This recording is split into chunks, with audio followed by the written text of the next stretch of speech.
are you? How are you? Are you all set?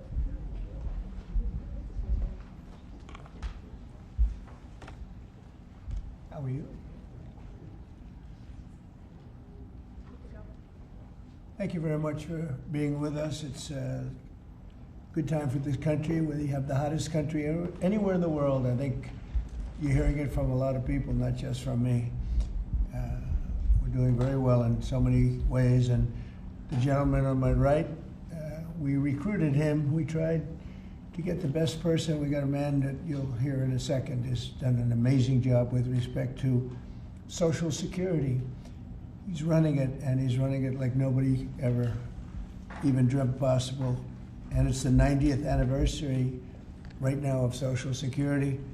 So today we celebrate that 90th anniversary of one of the most significant pieces of legislation ever signed into law, the Social Security Act of 1935, and we're going to make it stronger, bigger and better, really doing a job. In the campaign, I made a secret pledge to our seniors that I would always protect Social Security, and under this administration, we're keeping that promise and strengthening Social Security for generations to come. You keep hearing stories that in 6 years, 7 years, Social Security will be gone, and it will be if the Democrats ever get involved, because they don't know what they're doing. But it's going to be around a long time with us. Very much, you'll be surprised to hear some of the numbers. I'm delighted to be joined by the Commissioner of the Social Security Administration, Frank Bizignano.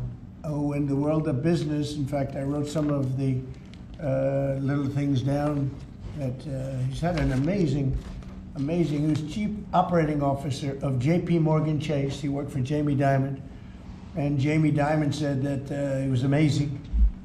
So think of that, Chief Operating Officer, JP Morgan Chase, had a storied career. Then he went to First Data. For those in the business, you'd know it's the largest payment company anywhere in the world. And worked for Henry Kravis, and it was in big trouble. He took it over as CEO. He made it incredible. They merged with Fiserv, and he became CEO of that, and that became extremely successful. I was in Milwaukee. I guess they have the Milwaukee Arena, and where we had some good success and some good speeches. But he's a really legendary guy, and he wanted to do this. I mean, he just wanted to straighten out Social Security because he loves our country. And what he's done in a few months is amazing. Almost 60 million American seniors rely on Social Security for peace of mind and a life of dignity and retirement. These Americans paid into the system, and they deserve leaders in Washington who are going to protect the benefits they've had and protect Social Security. Under Biden, Social Security went down like nobody's ever seen. It deteriorated. There's never been anything like it. The 4 years of Biden were very, very destructive. It couldn't have gone on much longer. Social Security was going to be destroyed. It was being destroyed. The average call wait time reached an all-time high of more than 42 minutes. Field office wait times were at 32 minutes, which is unheard of, and the disability claims backlog was the longest ever in recorded history. In other words, it was run just like the country was run. It was run really badly. But I'm pleased to report that under our leadership, and Frank in particular, the changes he's made and what he's done is sort of a miracle. Sort of like what happened with the country as a whole. Field office wait times are now down 30% since last year, and it looks like it's going to a total record number. And the record was set in a long time ago when the world was a lot different place. We're gonna beat that record. Call wait times are down 73% while serving twice as many customers per day. The disability claims backlog is down 26%, and seniors now have 24/7 online access to their accounts, which they never had before, whereas under Biden, the website was down 29 hours a week for maintenance purposes. It was essentially not open very much. They were always maintaining it, but they didn't know what the hell they were doing. They had a person running that had no idea what they were doing. Among my very first acts was to order all government employees to return to the office or be removed from the job. which means our Social Security offices are now open for full business hours 5 days a week. So unlike being shut down all the time, we're open at record levels also. We're making it really great for the people that want and demand Social Security, and they paid into the system. They deserve it. Last month, I signed one big, beautiful bill and allowed no tax on Social Security for our great seniors, okay? So how's that? Not bad, right? No tax on Social Security for our seniors. And to protect our benefits, we've already kicked nearly 275,000 illegal aliens off of the Social Security system. These are people, many of them have already left the country, and yet we were sending them checks all the time. And 275,000, and that number is now even larger than that, Frank. It's an unbelievable job. And what that's doing is making the system strong. It's making it strong. Biden never kicked anybody off. Everybody joined. And we're carrying out historic deportations to remove many more illegals committing Social Security fraud. It's the Social Security fraud that was taking place at levels that nobody's ever seen. We cleared 12.4 million names listed in the Social Security database over 120 years of age. Think of that. So we had 12.4 million names where they were over 120 years old. Is that right? That's a hell of a statement. I have a feeling, Dan, that's not really gonna, really didn't happen, did it? So you have 12.4 million names listed in the Social Security database that were over 120 years of age, meaning you were breaking records, because I've never heard of anybody at 125. There were nearly 135,000 people listed who were over 160 years old, and in some cases getting payments. So somebody's getting those payments, and we're after that. We're also fighting the menace of inflation to make life more affordable for American seniors, and we've ended Biden's inflation nightmare. So we had the worst inflation in the history of our country, and now our inflation is down to a perfect number, a beautiful number, hardly any at all. And yet our country is taking in tens of billions of dollars and trillions of dollars, actually trillions of dollars in tariffs. You know all about it. It's been amazing. They say, why are we taking in so much money? Last week they found $29 billion and they couldn't figure out where it came from. I said, check the tariff shelf. And they said, how did you know that's where it came from? We're taking in billions and even trillions of dollars in tariffs, paid by other countries who, frankly, were taking advantage of us for many, many years. And they were doing that to us, but our people didn't know it. We didn't have smart business people. We've ended Biden's inflation nightmare and came in below expectations, and yet, again, this past month, we set records. Gasoline prices are way down, and really dramatically, as everybody knows, and energy prices have been going down, other than in certain states where you have Democrat-run states where they put windmills all over the place. Anytime you see a windmill, you'll say, well, they have bad energy costs, and it's happening in New Jersey. I saw that there's a revolution going on in New Jersey. They closed up a nuclear power plant, and they're raising electricity rates by 21, 22, and 28%, something like that. And you're going to have a new governor in New Jersey. I tell you what, you have a good man running in the Republican Party. He'll get him down. But what they've done is they've killed so many good sources of energy for very expensive windmills and lots of other things that don't work. 401ks and retirement accounts are soaring, and the stock market is setting record highs. Almost every day we're going record highs, and yet we're taking in hundreds of billions of dollars in tariffs. So it's turned out that Trump was right and they were wrong. A few smart people knew what was going to happen. A few of us were right. So we're going to keep the fighting going. We're going to make America's seniors every single day. We're going to fight for them. We're going to make them richer, better, stronger in so many different ways. But Social Security is like pretty much the one that we think about, and we love it, and we love what's happening with it. And it's going to be good for 90 years and beyond. Again, you were given only a short period of time. Social Security was supposed to be like down. Had they won the election, Social Security would have defaulted during Biden or Kamala's election, whoever they so chose. Two beauties. And now what I'd like to do is ask Frank to say a few words. Again, this is a man with a really storied past. He's one of the most successful anywhere in the world. What he did at J.P. Morgan Chase and what he did for Henry Kravis and all of the others are like legendary stories. And he just wanted to do this. He's making about a tiny fraction, I would say, a tiny fraction of what you used to make. But he didn't care. He wanted to do it. He made a lot of money. And he said, I want to run that system. I want to put it back on track. And he's got an unbelievable talent over there. It's like a different place. So, Frank, would you say a few words, please? Sure. Thank you. Is less than 1% tiny fraction, sir? Is that what it is, less than one? That's a tiny That's fraction. an honor. It's an honor. It is an honor. And I'd like to start off by thanking the President for his tireless effort in running the country, in what he's done across the country, meeting every commitment. And, you know, I see it directly in the big, beautiful bill, the opportunity that it's brought to seniors. But his effort on every commitment, delivering against it, and delivering on world peace tirelessly. I'd like to also thank him for my opportunity. You know, he's teasing me, I'm teasing him about the economics of the job. But the reality is to serve 300 million Americans, which is what Social Security serves, is a tremendous honor.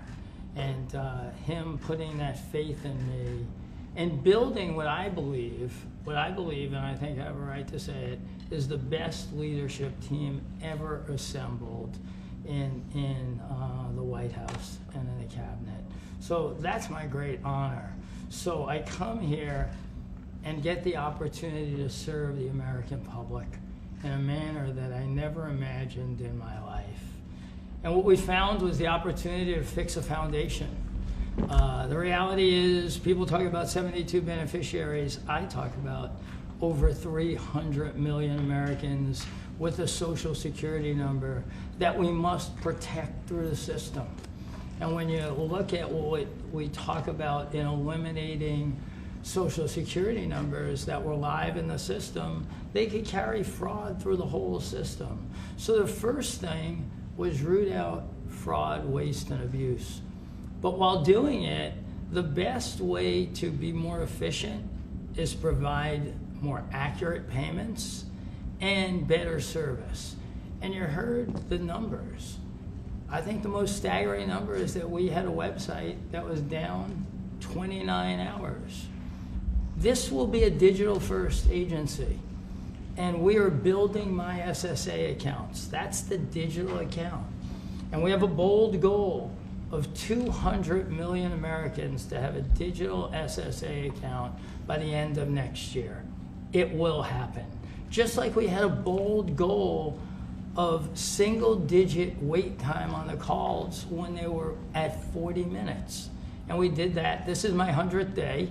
We did that within 90 days, right? Get the web up and running, bring technology to our field offices, use digital presence to answer and serve the American public.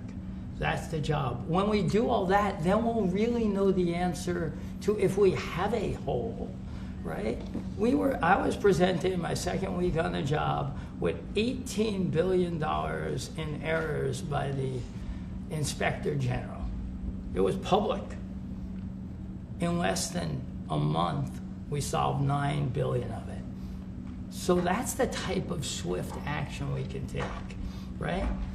You see the things like the big, beautiful bill for the seniors. You see better digital services. You see field office wait times down. If you make an appointment to have a field office visit, it now happens in 6 minutes. Unprecedented. We are serving more people and delivering more than was ever delivered before in a manner with the highest possible quality, and we've just begun. You should expect this to be a great digital-first agency. My commitment to make this happen is as deep as the President's commitment to make the world a great place. And you see the fabulous job happening here across America and what he's doing in the world. you should expect Social Security, just like the president. I thank him for making America great again. It's happening. Social Security will be great again. You have my commitment. Thank you, Mr. President. Thank you very much, Frank. I'm going to sign the new proclamation, please. Sir, this is a proclamation both commemorating the 90th anniversary of the Social Security Act, the signing of the Social Security Act, and also the incredible accomplishments of your administration fixing and promoting and safeguarding Social Security. And it also obviously mentions the fact that as part of the One Big Beautiful Bill, a vast majority of our senior citizens are no longer paying taxes on their Social Security benefits as you promised in your campaign and as you delivered for the American people. That's a big factor, isn't it? Huh? Yes, sir. That's great. I think they're very happy about it, too. They're very happy about a lot of things. Good job, Frank. Thank you, sir. And Frank has brought with him some of the most talented people in business, and they were making a lot of money, but they made a lot of money. They had money they didn't have to make anymore, and they just want to do this. They want to have our country become strong and good, and that's what's happening. And we're doing that in a lot of locations, a lot of areas. You deal with some of the people that are commissioners, that are secretaries of state, secretaries of treasury and of commerce, people that were really, really successful people, and they gave all that up to make a very small amount of money. They don't even consider it a fraction. You say 1%, less than 1%. That's pretty good. That's a big pay cut. But Frank is one of the most outstanding of all. His career has been incredible, and you just have to look at what happened at J.P. Morgan Chase and look at what happened with First Data. First Data was the biggest company of its kind in the world, but it was not going to make it. He went in, and it became a tremendous success. And merged into another company, and he became the head of that company. Then he said, "Let me go save Social Security," because as big as that stuff is, it's small potatoes compared in terms of numbers, right? In terms of numbers, these are big numbers. Government numbers are big numbers.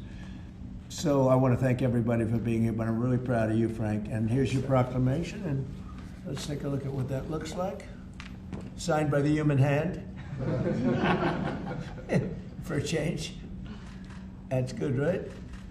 Do you have any questions for Frank? How about the questions for Frank? Mr. President. For Frank? Mr. President? Yes, on Social Security. Please.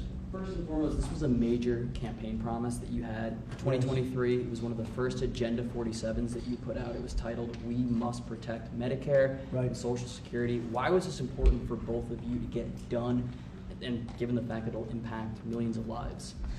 Well, it was very important to me because I knew how Social Security, I've been hearing about it for years, long before I came to office, that it was really going to die very shortly. And I had to put somebody outstanding in, and I was talking to him on a business sense once, and I said, "This guy's amazing." And he said, "I'd love to help you with Social Security," because it's sort of what he does. You know, he takes troubled entities and turns them around, and he did some of the biggest messes in the world, and Social Security in a certain way, I guess, you reported it all the time. In 4 or 5 years, it's going to go bust, but not anymore, it's not.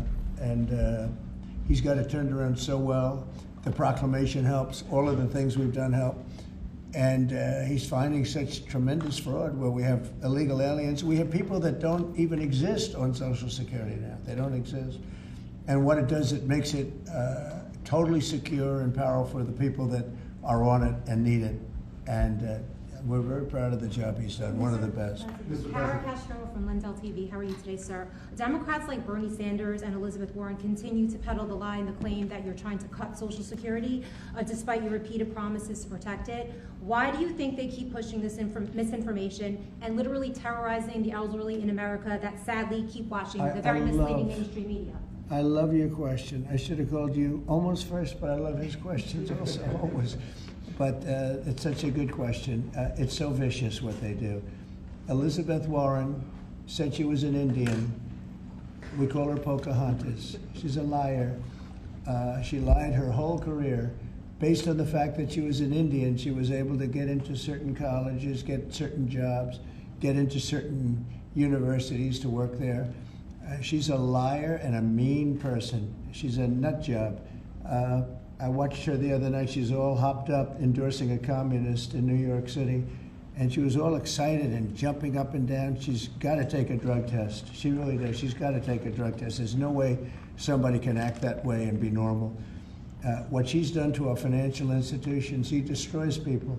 You know that you had a lot of great banks in the Midwest and banks that loaned to farmers and others, and they went out of business. She put them out of business. Stone cold mean. Banks that were open 150 years, family banks that supplied the farmers and manufacturers and others, and she put them out of business. She's a mean, horrible human being. Bernie Sanders is Bernie Sanders. I don't mind him so much. He's just a liberal guy, very liberal guy. He's a wacky guy. He's still sharp. I got to tell you, you know, he's 86 or 87 or something. He's still sharp. You compare that to Joe Biden, it's, you know, sort of what happened. So I don't mind Bernie Sanders. With him, you know what you're getting. You're getting a guy, he's a nasty guy, but he's somebody that, I don't know if I call it a fastball, but he's able to throw the ball pretty well. He's okay. I watched him the other day. He was totally on the opposite side of things. I will say this, the biggest issue right now, and an issue that's really taken hold, is crime, stopping crime in the cities, and the Democrats are fighting the stopping of crime. So I think that's like men playing in women's sports is okay, or transgender for everybody, okay. But this is a bigger issue. This is the biggest of all issues. Crime is rampant in D.C. It's rampant in our generally blue-run cities, and they've got to do something about it, or they're never going to win another election. And instead of calling me a dictator, they like to say Trump's a dictator. Trump's a dictator. Well, I had calls from many, many friends, including Democrats. I have a lot of Democrat friends, but they're normal people.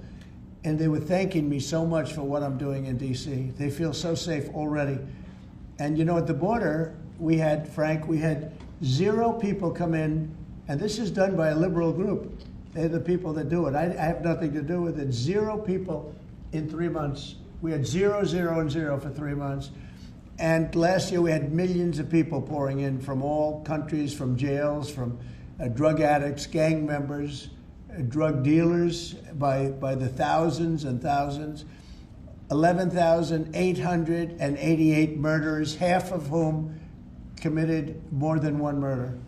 They flowed into our country, and for the last 3 months we had none. And I didn't get, remember when Joe Biden used to always go, I need legislation, I had no legislation. I just said we're closing the borders, and the whole world understood it because they respect your country again. They really respect this country again. They didn't respect it. When he said it, it didn't mean anything. But now they know it meant a lot. And Mexico does what we tell them to do, and Canada does what we tell them to do, because we had the 2 borders. We have the northern border, the southern border, and they were both horrible. But now it's some people say it's a miracle.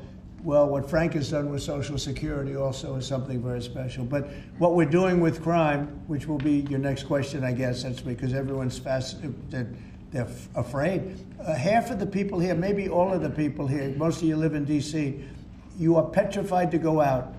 And you're liberal, and if you're liberal, you're going to have to change. You're Democrats, you're going to have to change your ways. So we will have crime under control very shortly in D.C., but they're record numbers. And sadly, what I guess the mayor did, but whoever it was, they asked the numbers to be fudged so that it would show less crime than the fact. The fact is, it's worse than it's ever been, and we will have it just like we did at the border, where with borders are totally in great shape right now, the best ever, record-setting shape. We'll have the crime situation solved in D.C. very soon. And we're also going to beautify the city. We have a beautiful city, but you can't have graffiti, and you can't have roads with potholes, and you can't have the medians, the dividers in the roads falling down on the street. We're going to be beautifying the city, making it really beautiful. We're going to be getting the criminals the hell out of here. We don't want the criminals in Washington, D.C. Mr. President, one on your Putin meeting and then one on D.C. crime.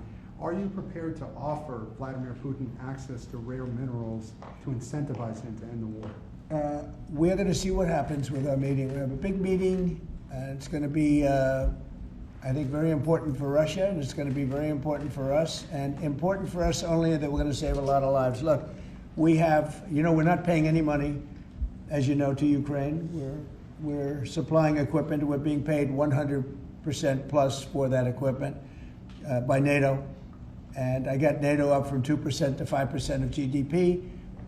They now have billions of dollars. NATO is a very rich group of countries, and we make the best military equipment anywhere in the world by far, and they're buying our equipment, and they're paying 100% for the equipment, 100%. In fact, they owe us about $2 billion now. They're going to send a check. Another one was sent recently for $1 billion. So we're not spending any money anymore. Biden gave them $350 billion, got nothing for it.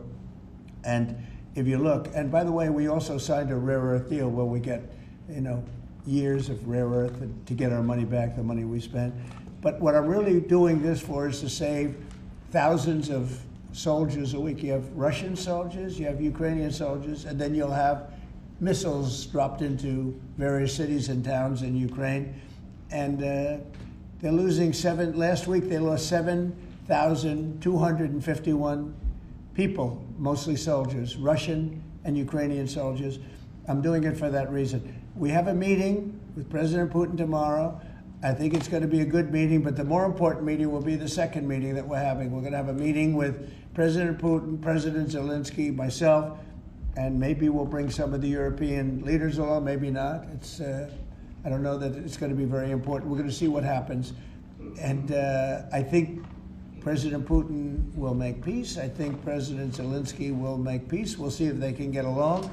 And if they can, it'll be great. I've solved 6 wars in the last 6 months, a little more than 6 months now, and I'm very proud of it. I thought the easiest one would be this one. It's actually the most difficult. We had one war raging, as you know, for 37 years. One in the Congo with Rwanda was raging for 31 years. We solved 6 of them, made peace, not just solved them, we made peace. If you look at Pakistan and India, planes were being knocked out of the air. 6 or 7 planes came down. They were ready to go. Maybe nuclear, we solved that. I thought this would be maybe an easier one. It never made sense, this war. It would have never happened when I was president. If I were president, this war would have never happened. But millions of people have been killed. And I'm there for one reason, to see if I can solve. This was Biden's war. This isn't my war. I want to see if I can stop the killing. Yeah. But rare earths, do you plan to offer him access to that at all? We have great rare earth. We made that as payment for all of the money that we've spent so foolishly in Ukraine. We spent $350 billion. Now Europe spent $1 billion. That's a lot of money. They spent $100 billion. That's a lot of money, but we shouldn't be spending a lot more money than them, and they understand that. And I think that's maybe why we're not spending money anymore. We're not spending any money. They're paying us for everything. So people are shocked when they hear it. They don't even understand. They don't even write about it.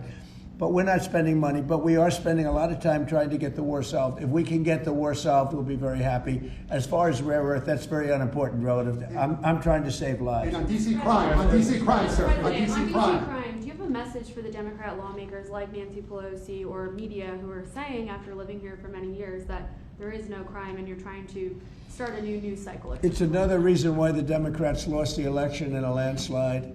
They lie. It's just lie. Look, the crime is very bad. I think they'd be much better off saying, we want to help President Trump with the crime because it's an epidemic. It's a tragic situation. It's the worst it's ever been.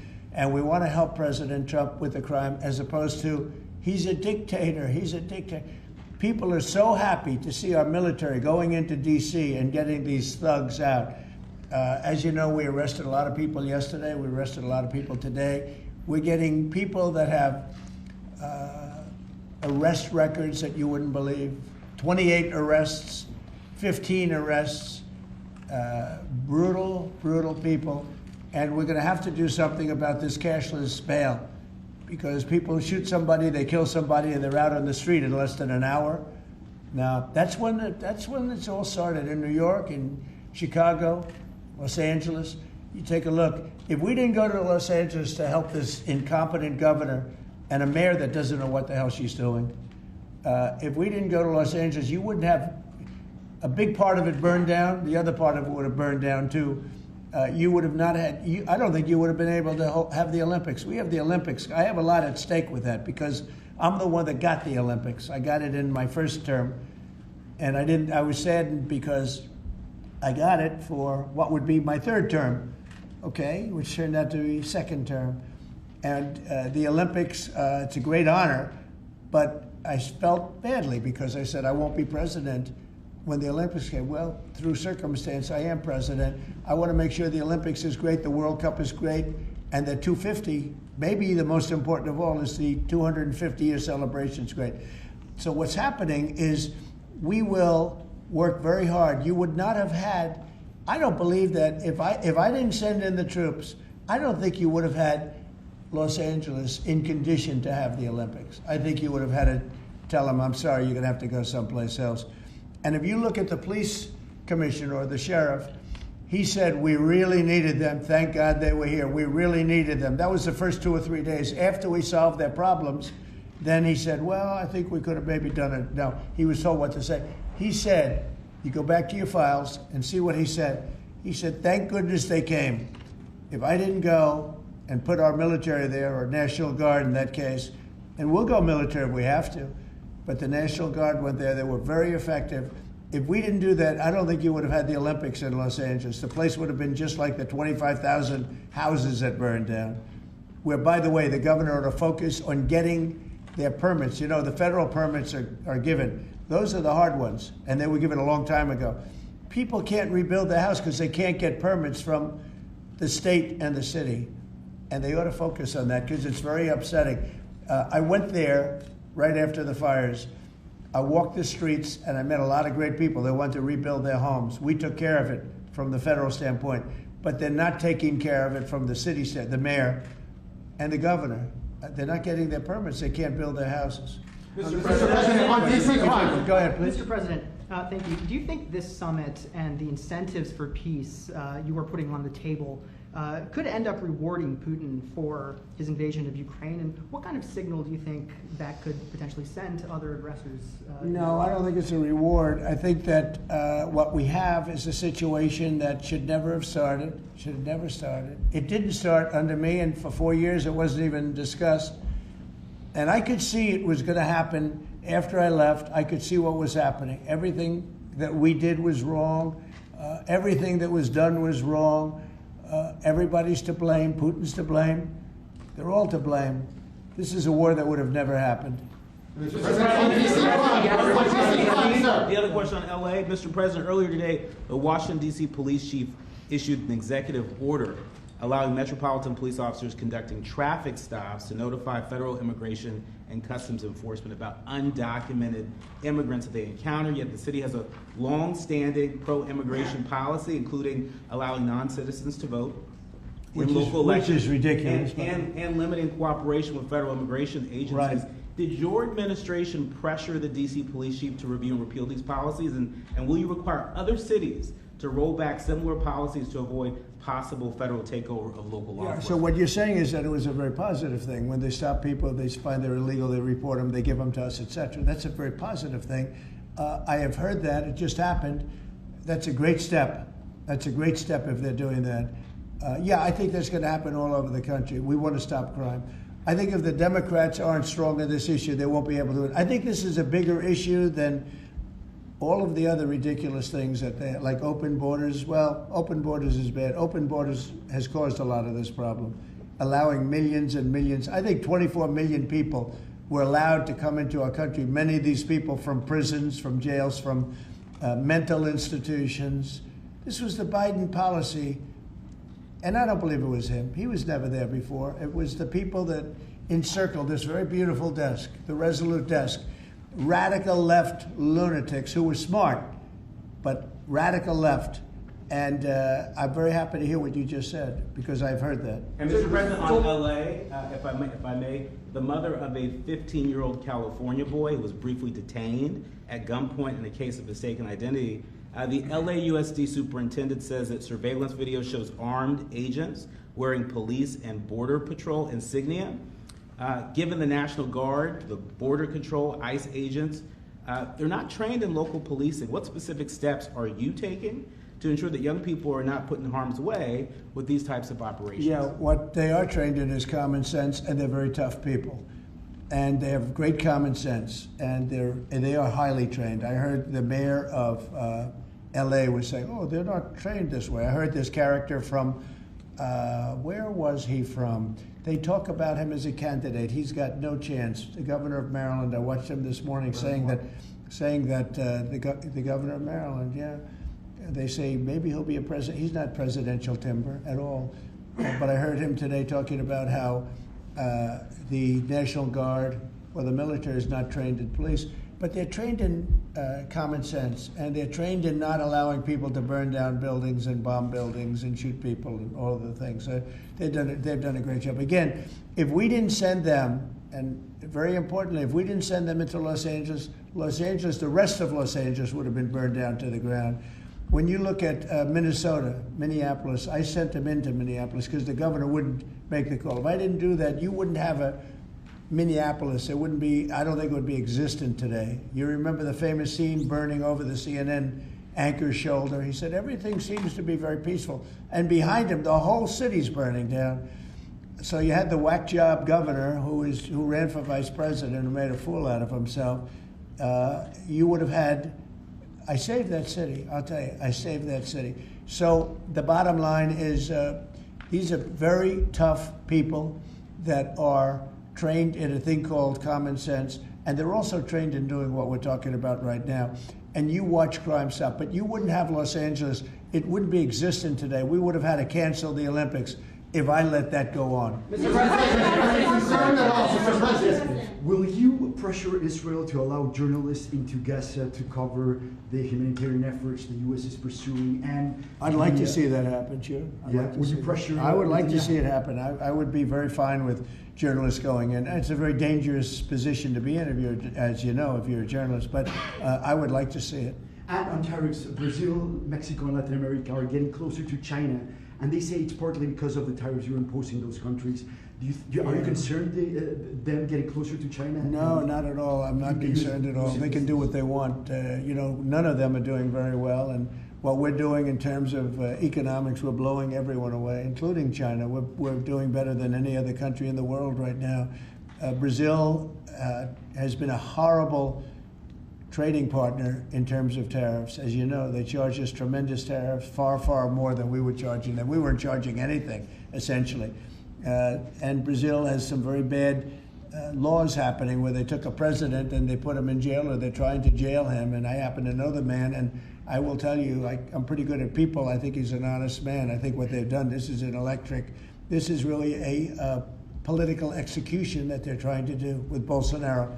I think that's terrible. But they also treated us very badly as trading partners for many, many years. One of the worst countries on earth for that. They charged tremendous tariffs, and they made it very difficult to do anything. So now they're being charged 50% tariffs, and they're not happy, but that's the way it goes. Mr. President, on DC crime, sir, on DC crime, are you concerned at all that some federal officers that are helping DC police might be being pulled away from other high priority assignments? Like what? Like what? Terrorism, for example. Oh, really? Terrorism? They'll stop terrorism as part of what they're doing right now. No. The soldiers that we have, first of all, we have plenty of them, long beyond what that you have here. We're just using a very small force. You know, in Washington, D.C., they have thousands of police. They have a lot of police, but the police weren't allowed to do their job. We have a lot of great ones, and you have some that weren't so good, to be honest, but they weren't allowed to do their job. But now they are allowed to do their job, and essentially it's only 2 days, but you look at the numbers already, they're dropping. And no, they're not being pulled off for anything. Mr. President, as you know, there were some very concerning reports about crime statistics.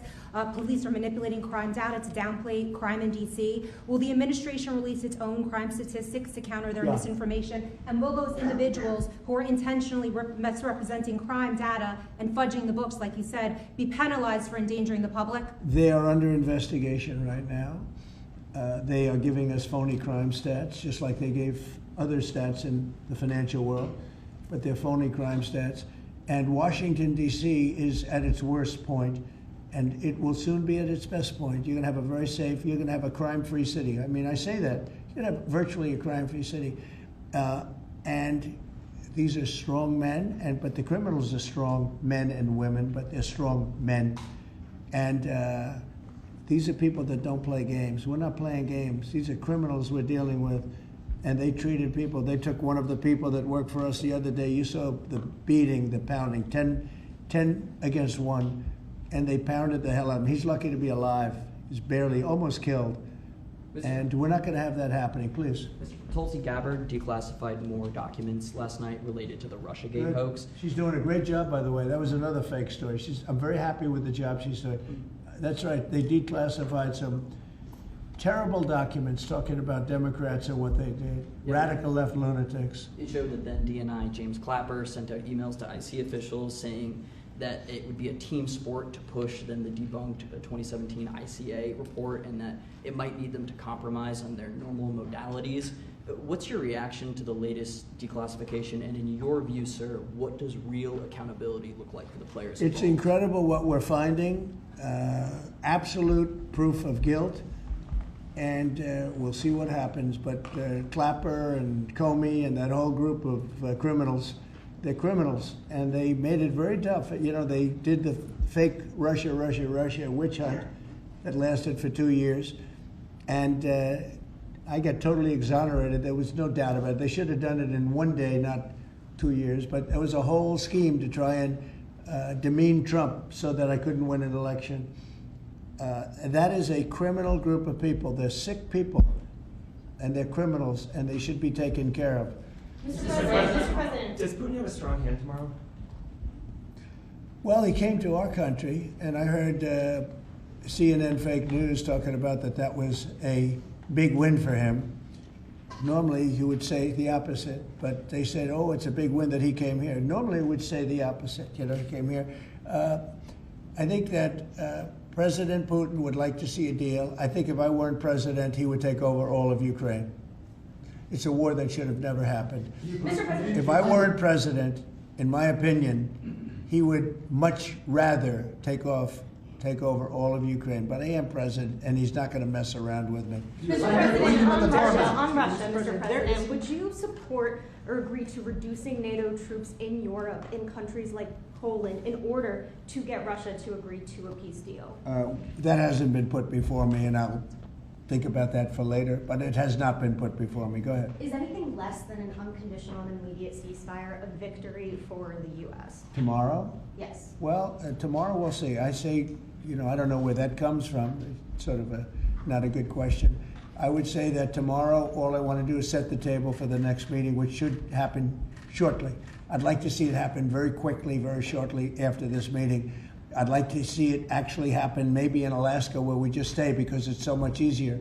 But I think that it's going to be very interesting. We're going to find out where everybody stands, and I'll know within the first 2 minutes, 3 minutes, 4 minutes, or 5 minutes, like we tend to find out whether or not we're going to have a good meeting or a bad meeting. And if it's a bad meeting, it'll end very quickly. And if it's a good meeting, we're going to end up getting peace in the pretty near future. Okay? How about one more? Thank you, Mr. President. On the Smithsonian, I know that your administration is seeking to weed out a lot of this left-wing spin that's in the museums, but we're seeing from people like Brian Stelter or other commentators that they're insinuating that you are trying to change history according to your narrative. What's your response to that, and is there anything you particularly like to do? Well, we want the museums to treat our country fairly. We want the museums to talk about the history of our country in a fair manner, not in a woke manner or in a racist manner, which is what many of them, not all of them, but many of them are doing. Our museums have an obligation to represent what happened in our country over the years, good and bad, but what happened over the years in an accurate way. Thank you very much, everybody.